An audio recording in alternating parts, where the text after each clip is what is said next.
It says, warning, that Hashem spoke to Moshe me'al HaKapores. The Gemara said that the Shekhinah didn't go lower than 10 tefachim. The Gemara says that the space on the space of man, the space of man is 10 tefachim from the ground up, is a space of man that the Shekhinah, the divine presence, didn't go lower than 10 tefachim. So there's a separate rishus there's a separate domain between 10 tefachim and below, and 10 tefachim and above. That's already 10 tefachim and above could already be the space that Shekhinah would go. So that's a proof that Sukkah, that a domain has to be the height of the wall, at least 10 tefachim, because that's already considered a domain. That's what the Gemara said. But that's only if we say that the Kapores was 1 tefach, because the Aron we know was 9 tefachim. That's what the Gemara is going to say, because the Torah says Amma v'chetzi komoso, that the height of the Aron is 1.5 amot, and an amma is 6 tefachim. So 6 times 1.5 is 9. And if you say that the Kapores was 1 tefach, so then you have a total of 10 tefachim from the Aron with the Kapores, and the pasuk says, I'm going to speak to you me'al Kapores. Yes.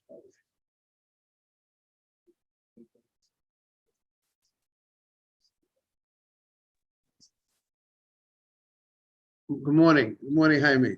Morning. Okay, we are on Hayam and Aleph. We are on 5A. And the art scroll, we are on 5A, on the A1 on the bottom. Bishlama Aron Tisha.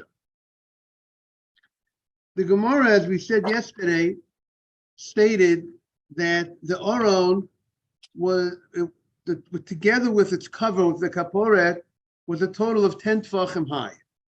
And the Gemara stated that is, and Hashem spoke from on top of the Aron, on top of the Kaporet, on top of the cover, and that's a separate domain from underneath of that. And therefore the Gemara said that the height of the Sukkah is, there's 2 domains happening. Within 10 tefachim, 10 tefachim is 1 domain, and above 10 tefachim is a different domain. It's a domain of the divine presence.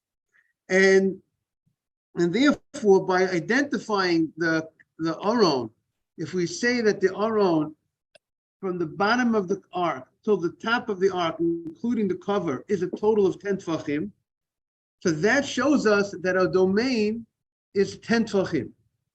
And that's the height of a wall. The height of a wall is 10 tefachim. But that's only if you say that the total height of the Aron with its cover was 10 tefachim.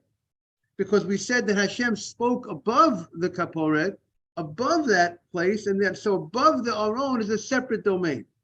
But now we need to prove, how do we know that the Aron and the Kaporet was a total of 10 tefachim, right? We say that if whatever the height of the Aron and the Kaporet is, that is a domain. That's a separate domain from what's above it. But the question is, how do we know that the Aron and the Kaporet and the cover was a total of 10 tefachim, and everything, and above that was a separate domain? Where do we know that it was a 10 tefachim? That's what the Gemara wants to understand. How do we see that the Aron and the Kaporet, if we could prove that the ark with its cover was 10 tefachim, then we have proved that a domain is 10 tefachim, because we said that the ark and its cover is a separate domain. So that's where we need to, that's what the Gemara's issue today is. Bishlama, I understand we are on the bottom, 5A1 on the right bottom. Bishlama, I understand Aron Tisha. I know that the Aron, there's no question about it, that the height of the Aron, the ark itself, which contained the luchot, which contained the tablets, the height of the ark was 9 tefachim. And like we said, a tefach is about 4 inches or so, over 3 point something, 3.2 or whatever, 3.2 and 4 inches around is a tefach. Bishlam Aron Tisha we know is 9 tfachim high. The ksiv va'asu aron aseh shitim. They shall make the aron made out of this aseh shitim wood, and the Torah says it describes the measurements of the aron. Amatayim v'chetzi arko. The Torah says that the width, that the length of the aron was 2.5 amot long. Morning, Mark. We're discussing now the measurements of the aron. 2.5 amot long. Va'ama v'chetzi rochbo. 1.5 amma was its width. Va'ama v'chetzi komoto. The height of the aron was 1.5 amot high. So an amma is 6 tfachim. So if you have 1.5 amot times 6 tfachim, if each amma is 6 tfachim, so an amma and a half is 9 tfachim. Just to note on the pasuk, the pasuk talks in the plural. Va'asu aron. Most of the utensils of the Mishkan, the Torah talks in the singular language. You shall make. When it comes to the aron, when it comes to the holy ark, talks in the plural. Va'asu, and they shall make, which emphasizes the idea of Torah need to have Torah is not something that's by yourself. You need to va'asu together. You have a chavruta, you have a study partner, you have a rabbi. Va'asu, you need both. You also need Succah, Zvulan. You need both partnership between the different people, supporters of the Torah and the learners of the Torah. Va'asu, they have to have, it's a plural. Va'asu, they shall make the aron. The Balaturim also points out, interesting, that all the measurements of the aron are halves. They're halves. Nothing is a whole size. It's 2.5 by 1.5 by 1.5, 2.5 long by 1.5 wide by 1.5 height. The idea of a half, which means we have to break our ego, we have to break any negative traits that we have. You have to break it. That's the idea of, and through the Torah we will break all negative traits that we have, break the ego and those type of things. But Ela Kaporet, the Gemara says Kaporet Tefach min olam. How do we know that the Kaporet, that the cover for the ark, that it was the thickness of the cover was a tefach, and therefore the total would make the ark, which is 9 tefachim plus the thickness of the cover, a total of 10 tefachim. How do we know that it was a tefach? So the Gemara says the following: the Tani Rav Chanina. Rav Chanina taught in a Braita. By the way, is it clear? Jaime, is it clear what the Gemara so far? Okay. The Tani Rav Chanina. Kol ha-kelim she'asa Moshe. All the kelim that Moshe was involved in making, meaning Moshe supervised the building of the Mishkan. So it's interesting, the language of the Braita, because it's not that Moshe made the kelim. If you want to ask who made the kelim, Mr. Petesh, who made, by the way, Mr. Safdie sends his best to everybody. He's in the hospital and he needs a refuah shlema, but as Hashem, hopefully he's getting better. What happened? What happened? He got. I'm not. He has an infection. He has an infection, that's what they were trying to find exactly where the infection was. They put him on a number of antibiotics, and he's in NYU. They're not sure if it was COVID or pneumonia. It wasn't clear exactly what it was exactly. Daniel Ben, one should have him in mind. Daniel Ben Leah. It says all the kelim that Moshe made. Now, who was the one who was involved, who ran the Mishkan? Betzalel. But see, even if Betzalel made the Mishkan, even though he was the number one architect, but at the end of the day, Moshe gave the instructions. The buck stopped by Moshe. Betzalel was working for Moshe. He was Moshe's manager, but the one who was responsible for the Mishkan was Moshe. So kol ha-kelim she'asa Moshe, all the utensils that Moshe made, not the Behem Torah, the Torah gave midat arkan, umidat rachban, umidat komoton. The Torah gave the size of the width, the length, the width, the height. The shulchan, and so on. The Torah gave the table, the mizbeach, the altars. The Torah gave the sizes. However, the kaporet, when it comes to the kaporet, when it comes to the cover of the ark, the Torah gave midat arka or midat rafba natna. The Torah gave the length of the length and the width, but midat komata lo natna. But the Torah did not give the height of how high the thickness of this of the cover. And the question, and now since the Torah does not give the thickness of this cover, how high it is, which maybe is symbolic of the idea of Torah, how every person there's a different height every person could go. There's no limit. Didn't give the Torah, perhaps did not give a limit. Did not specify the height of the cover. A cover. You said thickness and you said height. Yeah, because the thickness is going to make up the height over here. Based on what the thickness is, that will be the height of this cover, right? Because we're talking about putting a cover on. Those are two different things.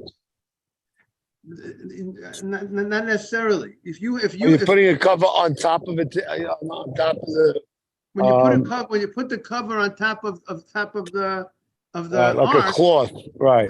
So therefore, that cover, the thickness of that cover will be the height. I got you. I agree. Okay, sorry. No problem. So maybe that's indicative that the height, you can't cap the height of the aron, so how high a person could go. Okay, the Torah does not give the height. So now the question is, Ela kaporet tefach mino. So how do we know? So the Gemara wants to know. So how do we know the height of the cover, meaning the thickness of the cover? So the Gemara says, "Seyul mad, go and learn mipachot shebekelim." What do we find when the Torah lists the smallest size of a utensil that was used for something that was done in the Mishkan? What was the smallest size that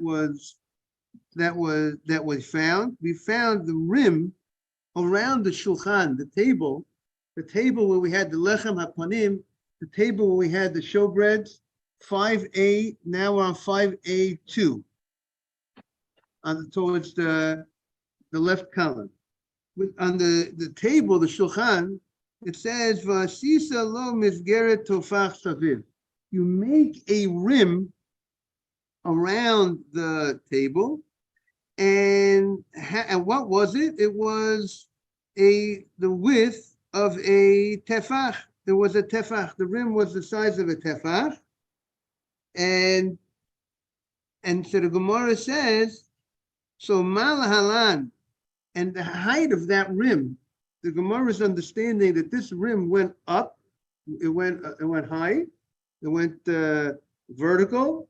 So malahalan tefach, just like the rim was a few inches high, tefach, afkan, so just afkan tefach.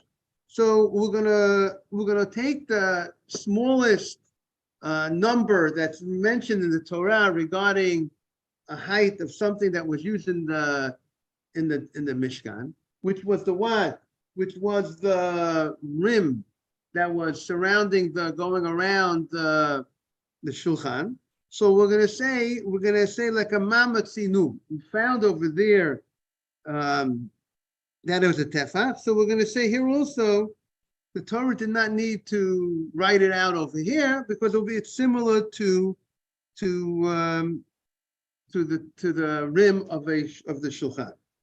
So the Gemara says, why do you learn it out from the rim of the shulchan? V'neilef mikelim gufayu.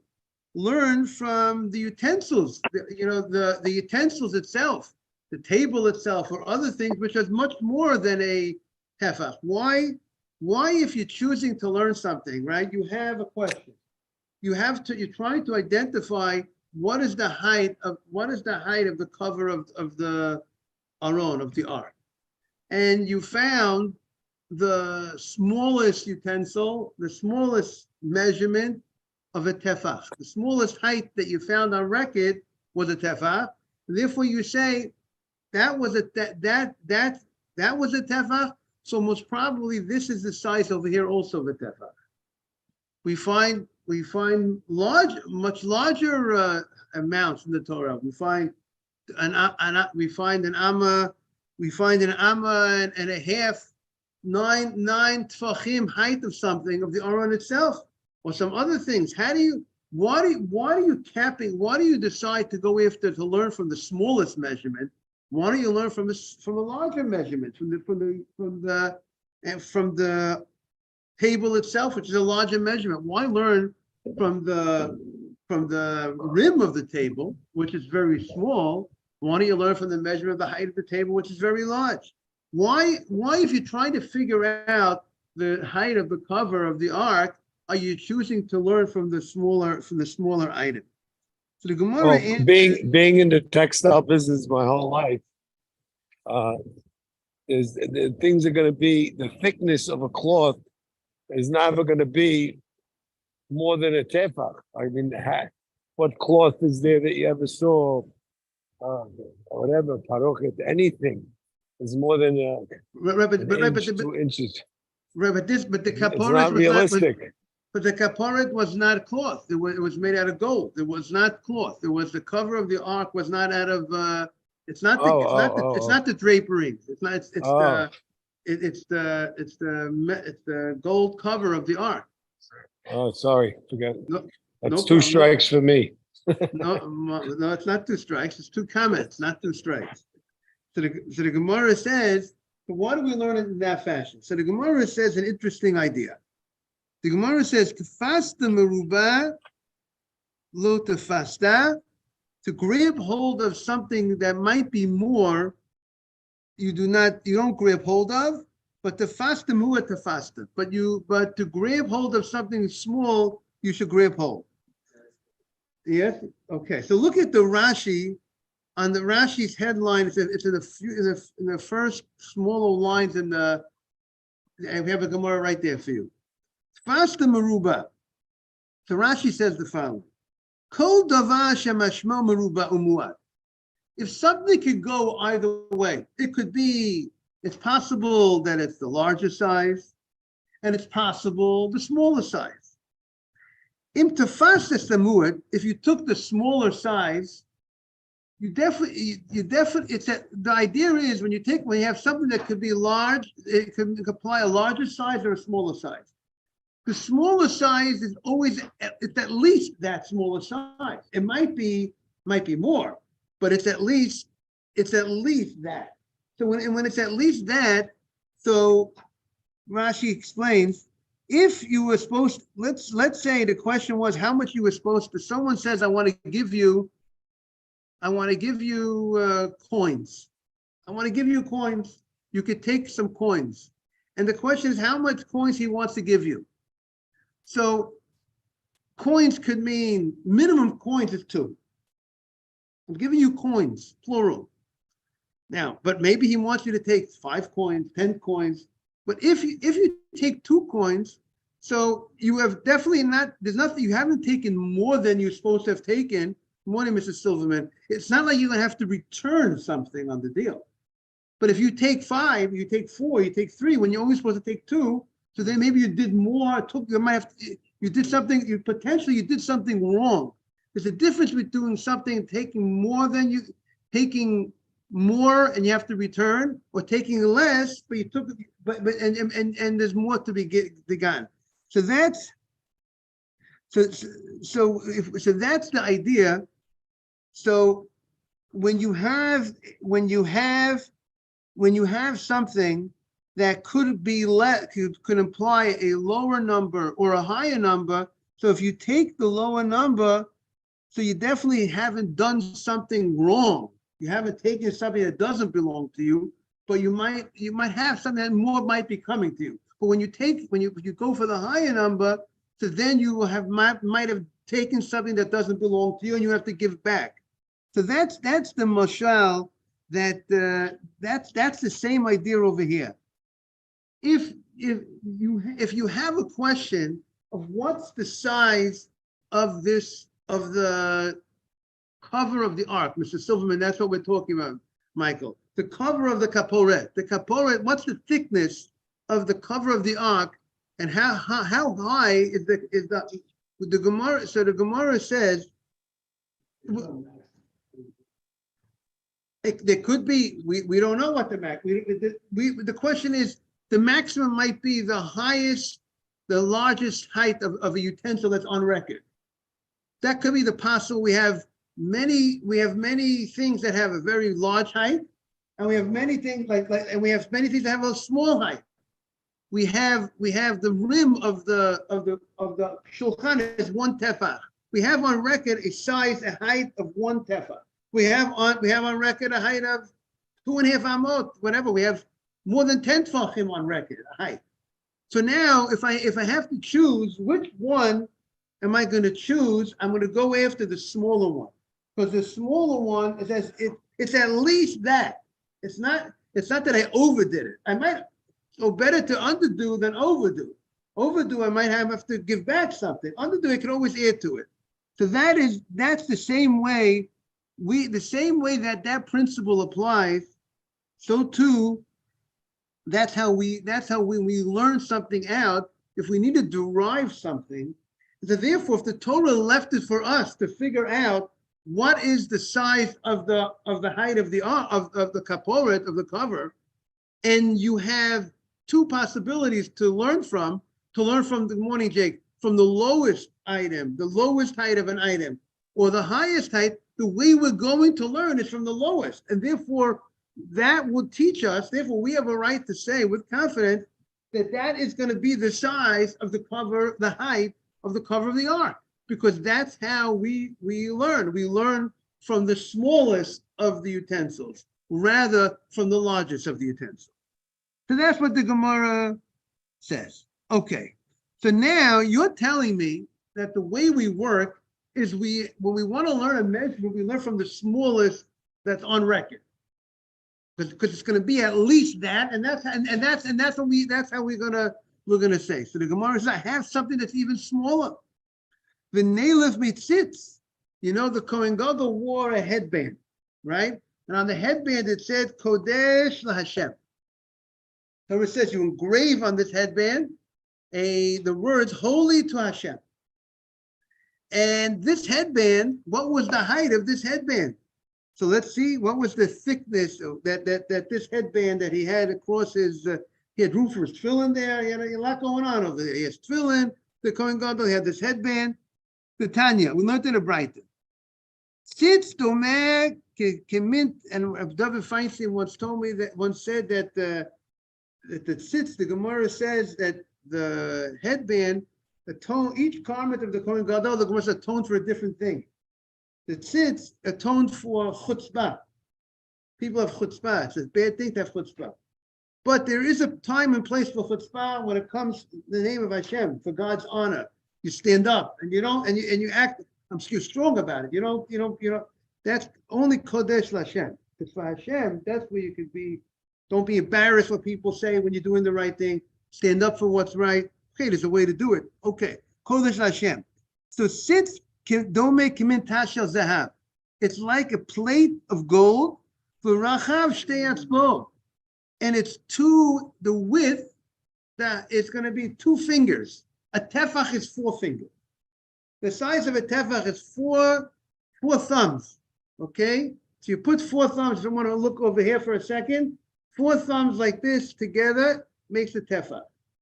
So the thickness, the thumbs, it was a half of a tefach was the size.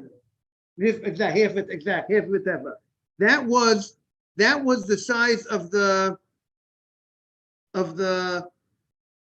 tzitz, of this golden headband. And umukav me'ozen la'ozen, rachav shtei etzbot. It was wide 2 etzbot, 2 fingers, 2 thumbs. Umukav la'ozen la'ozen, and it went from one ear of the Kohen Gadol to the other ear of the Kohen Gadol. Kasav alav b'shtei shitim, in 2 lines on it, it was written in 2 lines. One line it says Yud. Now the way the Gemara has it is Yud Hey Milmaila. You had a Yud Hey, which means this is from Hashem. It was Hashem, the 4 letters of Hashem's name, Yud K Vav K, and on the top it said the 4 letters of Hashem's name, but the Gemara does not want to say out. Tosfos points out that the Gemara doesn't want to say out the full name of Hashem. So what does the Gemara say? It mentions Yud Hey. Now, even though Tosfos says Yud Hey is also a name of Hashem, Ka, but here your intention is not to say, but here you're saying Yud Hey as part of a different word. It's not, since you're saying Yud K as part of the 4-letter word of Hashem's name, that's not called that you said Hashem's name. You're not supposed to say, you're not supposed to spell out Hashem's name. Say Yud K Vav K. Therefore that's why we say Yud K Vav K. We don't want to say Yud in the proper pronunciation. But here the Gemara actually says Yud K, Yud Hey, but it doesn't end it with the way it's supposed to be ended, because as long as you didn't spell out the whole thing, so therefore you didn't spell out the name of Hashem. But so on the top line, you have Hashem's name on the top and Kodesh Lamed on the bottom. On the bottom line, you had Kodesh Lamed. Now, what does Kodesh Lamed mean? Because the Pasuk said you're supposed to write Kodesh La Hashem. So the Kodesh, the Lamed, and then on the top is Hashem's name. That's how the Gemara, that's how Rashi. Machloket, Rabbi. Yes, like Michael said, there's a machloket exactly how to understand this Gemara. Rashi understands this Gemara. Kodesh Lamed Mamat. What did you say? Yeah, there's a diagram. Yeah, the article has a diagram. We have 3 different opinions. At least they're bringing 3 opinions over here of how it was done.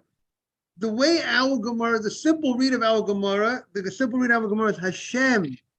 The name of Hashem, the 4 letters of Hashem were above, and Kodesh Lamed was on the bottom, as you see in the diagram.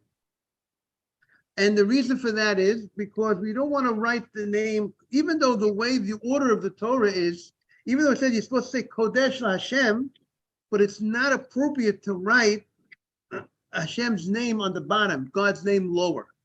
So therefore you have it, it's written that Hashem's name is above, God's name is above, and Kodesh Lamed is underneath. You see that? That's why it's written in that strange way.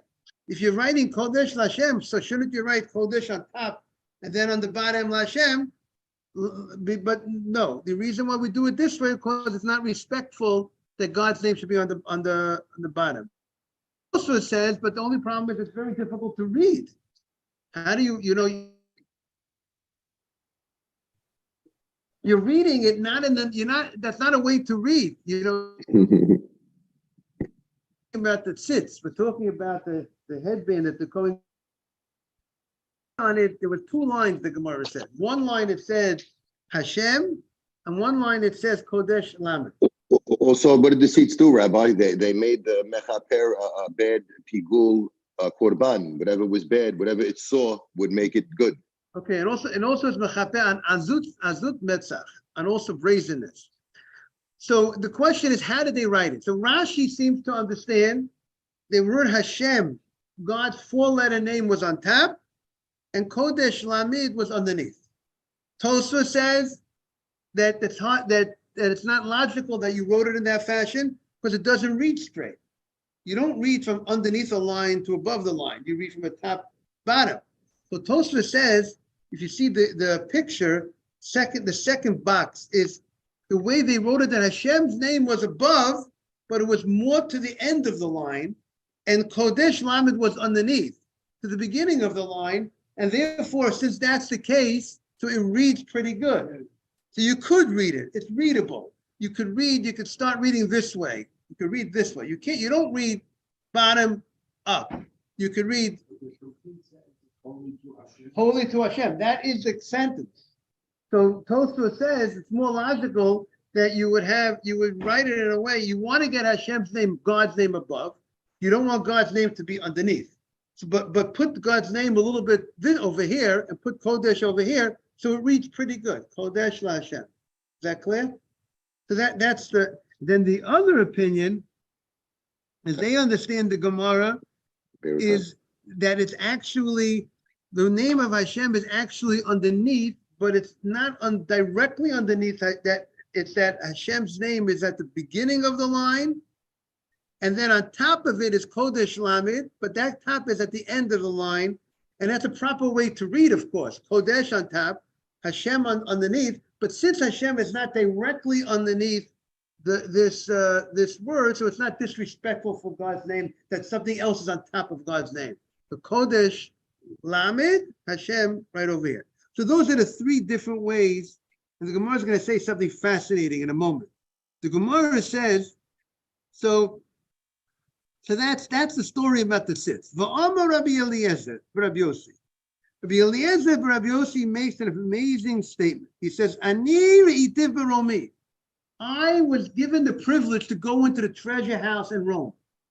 And the Romans destroyed the Beit HaMikdash, and they carried many of the utensils with them. As you see, the Arch of Titus, they have a picture of the menorah engraved. Everyone's, the Arch of Titus that's almost 2,000 years old, commemorating, honoring their victory. And they have a picture of the menorah, the utensils of the Beit HaMikdash. Now, people say, the Vatican maybe has a lot of things, but the government of Rome, who destroyed the Beit HaMikdash, they took many of the utensils with them. Arch of Titus. Arch of Titus. How do you pronounce Titus? Arch of Titus. Yeah. Of course, in Rome. Right. So if you look, it's standing for almost 2,000 years, and they have pictures of them taking their utensils. So what does it say? He says, I saw it.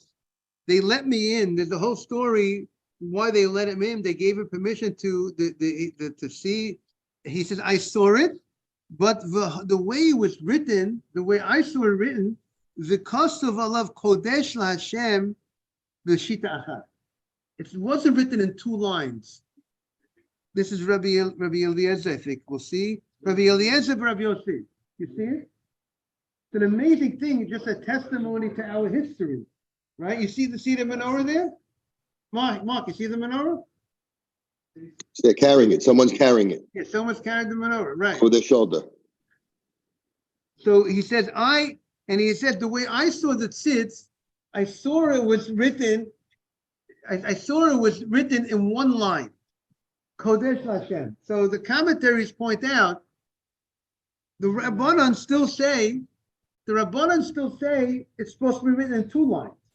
The rabbis are of the opinion that the more ideal way to write it is over two lines, not on the same line.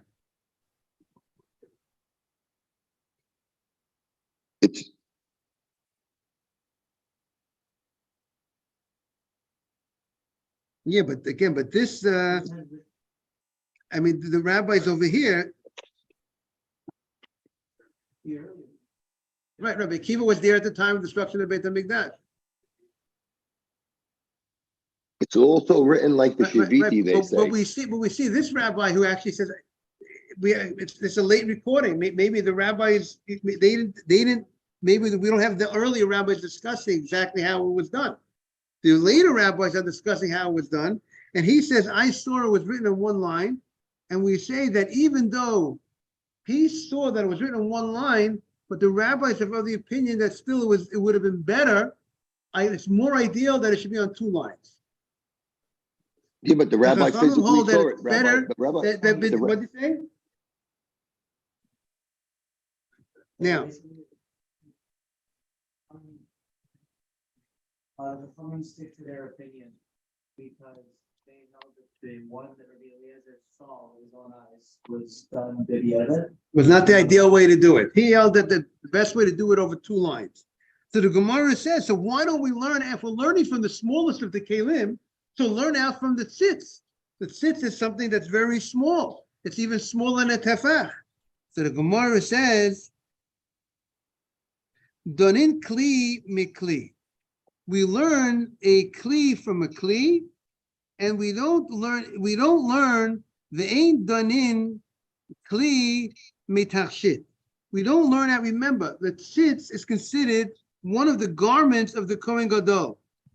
And since it's one of the garments of the Kohen Gadol, and we're trying to learn out the size of a utensil in the Beis HaMikdash, the size of the cover of the utensil, we're not going to learn out the size of a cover of a utensil from something which was not used as a utensil, but used as like a garment, something that someone wore. So therefore, it's not comparable to say that if you want to learn out the height of utensil, so you'll learn it from a utensil. You'll learn it from the rim of a table, but you won't learn it from a garment. You won't learn it from something that people wear as a garment. Okay, it's a good question. Mr. Silverman is asking. Rabbi Lezer saw the tzitz. What'd say? No. The question is, can we learn out from the garment? You don't. But listen, we love the garment people. Look, they made that 8 begadim of the Kohen Gadol, right? They played a great role. So the Gemara says, listen, we have a lot of halachot. The garments of Shabbat have to be different than the garments of weekdays, You got to have, we have to dress differently on Shabbat than on weekdays. So the Gemara says, v'nelev mizer. What about there were crowns that went around the Aron? The Aron HaKodesh had little crowns that went around the Aron, that went around the Ark, which is symbolic of the crown of Torah. The table also had crowns that went around it, which is the crown of wealth, the crown of wealth, the Kete Ashirut, and also the. It had a tefach before. But the Gemara says, and also the Ketoret, Mizbech HaKetoret, he also had a crown, the Kesek Kuna, the crown of Kuna.